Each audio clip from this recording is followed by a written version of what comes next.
ଓଡ଼ିଆ ରଚନା ବସନ୍ତ ଋତୁ। ଆସଇ ବସନ୍ତ ଶିଶିର ଅନ୍ତେ, ଦିଶଇ ଧରଣୀ ଚାରୁ କେମନ୍ତେ। ସୌନ୍ଦର୍ଯ୍ୟ ତରଙ୍ଗେ ଭାସଇ ମହି, ଭୁବନ ଆନନ୍ଦେ ନୁହଁଇ କହି।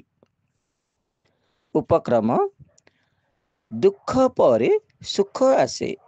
ଶୀତ ଋତୁରେ ପୃଥିବୀ ଶୀତ କାକରରେ ଥରହର ହୁଏ। ଏହାକୁ ବିଦାୟ ଦେଇ ମଧୁର ମନୋହର ପରିବେଶ ଧରି ଧରଣୀକୁ ଆଗମନ କରି ଋତୁରାଜ ବସନ୍ତ ଋତୁ। ଫାଲ୍ଗୁନ ଓ ଚୈତ୍ର ଦୁଇ ମାସକୁ ବସନ୍ତ ଋତୁ କୁହାଯାଏ। ଏହି ଋତୁରେ ସବୁ ସୁନ୍ଦର ଦେଖାଯାଏ। ଫାଲ୍ଗୁନ ଚୈତ୍ର ବସନ୍ତରେ ମୃଦୁ ମଳୟ ମନ ହରେ। ପ୍ରାକୃତିକ ଦୃଶ୍ୟ: ବସନ୍ତ ପ୍ରକୃତି ଅତ୍ୟନ୍ତ ରମଣୀୟ। ଦକ୍ଷିଣ ଦିଗରୁ ଧୀରେ ଧୀରେ ପବନ ବହେ। ଏହାକୁ ମଳୟ ପବନ କୁହାଯାଏ। ମଳୟ ଲାଗି ଶୀତ ଋତୁରେ ଥୁଣ୍ଟା ହୋଇଯାଇଥିବା ବୃକ୍ଷରେ ନୂଆ ପତ୍ର କଅଁଳେ। ଗଛଗୁଡ଼ିକ ଗହଳିଆ ଶାଗୁଆ ପତ୍ରରେ ପୂରିଯାଏ। ଆମ୍ବ ଗଛରେ ବଉଳ ହୁଏ। କୋଇଲି ଆମ୍ବ ଗଛ ଡାଳରେ ବସି ସୁନ୍ଦର ସ୍ୱରରେ ଗୀତ ଗାଏ। ତେଣୁ କବି ଲେଖିଛନ୍ତି, ଆମ୍ବ ବଉଳଇ ଫଗୁଣ ମାସେ, ଦିଗ ଚହଟଇ ଜାର ସୁବାସେ। ଏହି ମାସରେ ନିମ୍ବ ଫୁଲ ଫୁଟେ। ଅଶୋକ, ନିଆଳି, ମାଧବୀ, ଚାମେଲି, ଗୋଲାପ ଓ ପଳାଶ ଫୁଲ ଏହି ଋତୁରେ ବିକଶିତ ହୋଇ ଅତ୍ୟନ୍ତ ସୁନ୍ଦର ଦେଖାଯାଏ। ମଳୟ ପବନରେ ଫୁଲର ଗନ୍ଧ ଭାସି ଆସେ। ମହୁମାଛି ଫୁଲରୁ ଫୁଲକୁ ଉଡ଼ି ଉଡ଼ି ମଧୁ ସଂଗ୍ରହ କରନ୍ତି ଓ ଗୁଣୁ ଗୁଣୁ ହୋଇ ଗୀତ ଗାଆନ୍ତି। ଏହି ଋତୁରେ ଶୀତ ଛାଡ଼ିଯାଏ, ଖରା ଟିକେ ଟାଣ ହୁଏ, ଆମ୍ବ ଗଛରେ ପୁଣି କଷି ହୁଏ। ଫୁଟି କାକୁଡ଼ି, ତରଭୁଜ, ଆତ ପ୍ରଭୃତି ପାଚେ।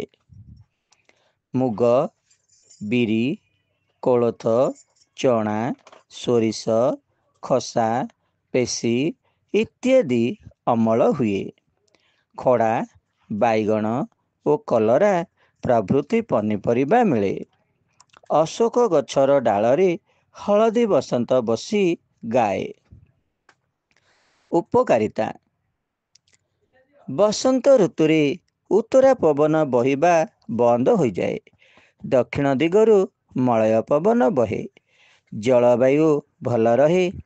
ଫଳରେ ଲୋକମାନଙ୍କର ସ୍ୱାସ୍ଥ୍ୟ ଭଲ ରହେ। ଏହି ଋତୁରେ ଭଲ ପନିପରିବା ମିଳେ। ମନୁଷ୍ୟ, ଜୀବଜନ୍ତୁ ଓ ପକ୍ଷୀମାନେ ଖୁବ୍ ସତେଜ ଦେଖାଯାଆନ୍ତି। ଗଛଲତା ସୁନ୍ଦର ଦେଖାଯାଏ। ଅମଳ ପରବର୍ତ୍ତୀ ସମୟ ହୋଇଥିବାରୁ ଏହି ଋତୁରେ ଲୋକମାନଙ୍କର ଖାଦ୍ୟପେୟର ଅସୁବିଧା ନଥାଏ। ଅପକାରିତା: ବସନ୍ତ ଋତୁରେ ହାଡ଼ ଫୁଟି, ମିଳିମିଳା ରୋଗର ଭୟ ଥାଏ। ଏହି ରୋଗ ଅତ୍ୟନ୍ତ ମାରାତ୍ମକ। ପର୍ବପର୍ବାଣୀ: ବସନ୍ତ ଋତୁରେ ଶିବରାତ୍ରି, ଦୋଳଯାତ୍ରା, ରାମନବମୀ, ଅଶୋକାଷ୍ଟମୀ, ବସନ୍ତ ପଞ୍ଚମୀ ପର୍ବ ପାଳିତ ହୁଏ। ଫାଲ୍ଗୁନ ମାସରେ ପ୍ରାୟ ସବୁ ଗ୍ରାମରେ ଦୋଳଯାତ୍ରା ହୁଏ। ଉପସଂହାର ବା ଶେଷ କଥା: ବସନ୍ତ ଋତୁ ସବୁ ଋତୁ ଅପେକ୍ଷା ଶ୍ରେଷ୍ଠ ଅଟେ। ଏହି ଋତୁ ଅତ୍ୟନ୍ତ ଆନନ୍ଦଦାୟକ ଅଟେ। ଶୀତ ଋତୁରେ ପୋଡ଼ି ଯାଇଥିବା ପଦ୍ମ ପୁନର୍ବାର ଏହି ଋତୁରେ ବିକଶିତ ହୁଏ। ଗିରିବନ, ଆକାଶ, ଗଛଲତା, ଜୀବଜନ୍ତୁ ସବୁ କିଛି ଏହି ଋତୁରେ ସୁନ୍ଦର ଦେଖାଯାଏ।